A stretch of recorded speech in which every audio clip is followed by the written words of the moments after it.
राष्ट्रीय महिला कांग्रेस की अध्यक्ष अलका लांबा की मुश्किलें बढ़ गई हैं। दिल्ली की एक अदालत ने उनको 2024 के एक मामले में दोषी करार दिया है।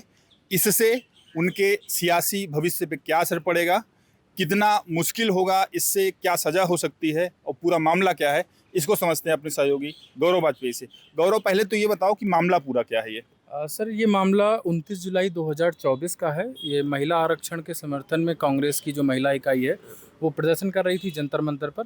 इस दौरान इन पर आरोप लगे थे कि पुलिसकर्मियों को धक्का दिया, अधिकारियों को पुलिस बैरिकेडिंग तोड़ी और सार्वजनिक सड़क को जाम करने का प्रयास किया। यानी कि जो जंतर मंतर पर जो धरना स्थल है या प्रदर्शन करने की जहाँ पर अनुमति है, उस क्षेत्र से निकल कर के यातायात था उसको बाधित करने का प्रयास किया।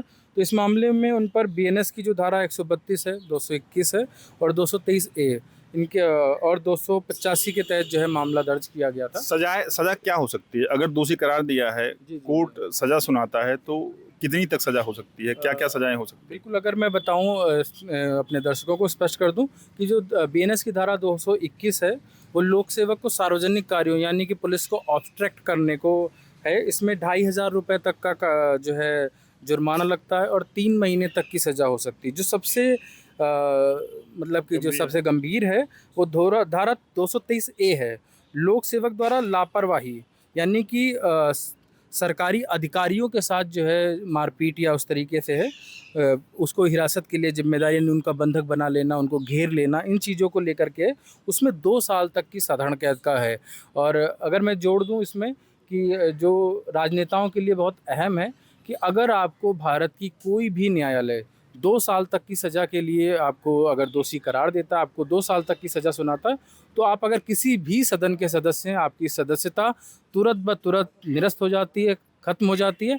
इसके साथ ही सज़ा पूरी करने के बाद 6 साल तक आप भारत में कोई भी चुनाव लड़ने के लिए अयोग्य घोषित हो जाते हैं। मतलब जैसे सदस्य तो किसी सदन की है नहीं है, तो जी। उस पे तो सीधा प्रभाव नहीं पड़ेगा, सीधा प्रभाव नहीं है, लेकिन अगला जो पॉलिटिकल कैरियर है इनका, बिल्कुल, बिल्कुल। जो धीरे धीरे आगे बढ़ रही थी, राष्ट्रीय महिला कांग्रेस की अध्यक्ष बनाया था कांग्रेस ने इनको, बिल्कुल।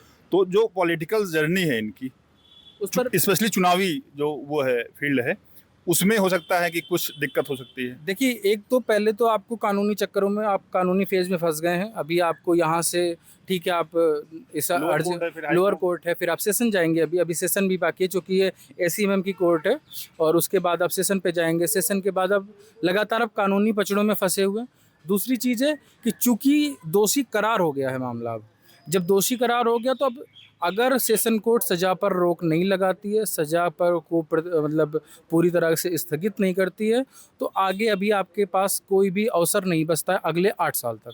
यानी 2 साल की सज़ा हो गई। और सज़ा के बाद 6 साल तक के लिए अयोग्यता। हाँ। तो यानी कि एक लंबा और गैप ये आपको योग्यता चुनाव लड़ने की है ना, चुनाव कहीं लड़ने भी की, किसी भी लेवल पे चुनाव नहीं लड़ आप सकते हैं। पंचायत का चुनाव भी नहीं लड़ पाएँगे। हाँ, हाँ। तो एक पंचायत से लेकर के संसद तक का सफ़र आपका क्लोज़ हो गया है। 8 साल के एक लिए पॉलिटिशियन का ड्रीम होता है कि चुनाव लड़ना, किसी चुनाव सदन का जो सदस्य है होना। सदस्य होना, तो उस जो सपना है उस पे ब्रेक लग गया बिल्कुल, उसको 8 साल के लिए। 8 साल का ब्रेक तो अगर अगर लगेगा। लोअर कोर्ट सुनाती है, फिर सेशन कोर्ट और हाई कोर्ट इसको जो है कंटिन्यू करता है। अगर उस पे वो पूरी तरह से रोक सज़ा पर नहीं लगाता है, अगर वो उस समय पे केवल ज़मानत दे देता है आपको और फिर से ट्रायल कर लेता है, रन कर लेता है, तो भी आप कोई बचने वाले नहीं हैं। अनटिल अनलेस जब तक वो सज़ा पर पूरी तरह से स्थगन ना कर दे। तो अलका लांबा के साथ-साथ एक केस और कथित आबकारी घोटाले का भी था, उस पे भी आज सुनवाई हुई है, उसको भी समझते हैं गौरव वाजपेयी से। गौरव, क्या आज कोर्ट ने क्या कहा उस जी, मामले में? आज हाई कोर्ट में मामला था ये। बिल्कुल, ये दिल्ली हाई कोर्ट आज सुनवाई कर रही थी। न्यायमूर्ति मनोज जैन की पीठ अब सुनवाई कर रही है। इससे पहले न्यायमूर्ति स्वर्णकांता शर्मा की पीठ ने सुनवाई की थी।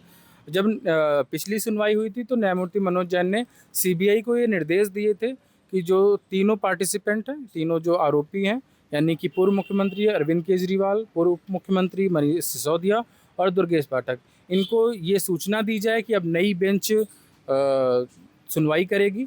हालांकि कोर्ट ने जोड़ा था कि चूंकि ये मामला पूरी तरह से मीडिया में है, सार्वजनिक तौर पर भी है, तो उन्हें जानकारी हो गई होगी, लेकिन औपचारिक तौर पर सीबीआई उन्हें कोर्ट सूचित अपनी करे। तरफ से या सीबीआई उनको अपनी तरफ से सीबीआई उनको अपनी तरफ से सूचित करे। तो आज उनको सूचना मिल गई थी। आज एक हलफनामा, एक वकालतनामा भी पेश कर दिया गया है। तो मुमकिन है कि अगली सुनवाई पर जब भी 16 जुलाई को इसको दिल्ली हाई कोर्ट ने उसे रखा है कि अब वहाँ से वो तय करेंगे कि उसे नियमित सुनवाई पे कैसे लाना है, कैसे क्या होना। लेकिन एक लंबा समय उन्होंने दे दिया है। साथ में आरोपियों को ये निर्देश दिए गए हैं कि वो अपना अपना जवाब तब तक दाखिल कर दें, अगली सुनवाई से पहले उनके जवाब अदालत के पास पहुंच जाने चाहिए। हालांकि आज एक गंभीर चीज़ एसजी मेहता की तरफ से जो है सामने लाई गई, जब जो है सॉलिसिटर जनरल बेंच को संबोधित कर रहे थे तो उन्होंने बताया कि सबसे पहले तो सीबीआई ने अपना एफिडेविट फाइल किया। एफिडेविट इस संबंध में था कि उनको सर्विस जो नोटिस था वो सर्व कर दिया गया तीनों पार्टीज़ को, लेकिन उन्होंने बताया कि जैसे ही उन्होंने तीनों पार्टीज़ को नोटिस सर्व किया, उन्होंने उसको रिक्यूज़ कर दिया, यानी कि नोटिस से रिक्यूज़ल ले लिया, नोटिस स्वीकार नहीं किया है। इस चीज़ को जोड़ा। हालांकि कोर्ट ने कहा कि हम सारी चीज़ों को एक साथ सुनेंगे, 16 जुलाई को सुनने वाले हैं। 16 जुलाई को इस आबकारी घोटाले मामले की सुनवाई होगी। अलका लांबा को जो दोषी करार दिया गया है वो कब उसको 5 जून को सजा पर उस पर बहस होनी है।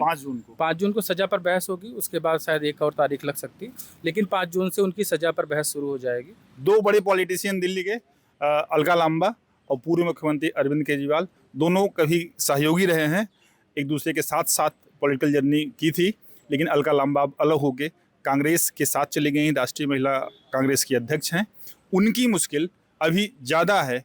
जब कोर्ट सज़ा सुनाएगा तो क्या सज़ा होती है, क्या सज़ा देता है कोर्ट, वो उससे तय होगा कि उनकी पॉलिटिकल जर्नी कैसी रहेगी, आगे कहाँ कहाँ उनके लिए क्या क्या तरीके हैं इससे बचने के, इसके खिलाफ अपील करने के, वो तभी पता लग पाएगा। अभी के लिए बस इतना ही। वीडियो जर्नलिस्ट विवेक निगम के साथ मैं संतोष कुमार, अमर उजाला के लिए नमस्कार।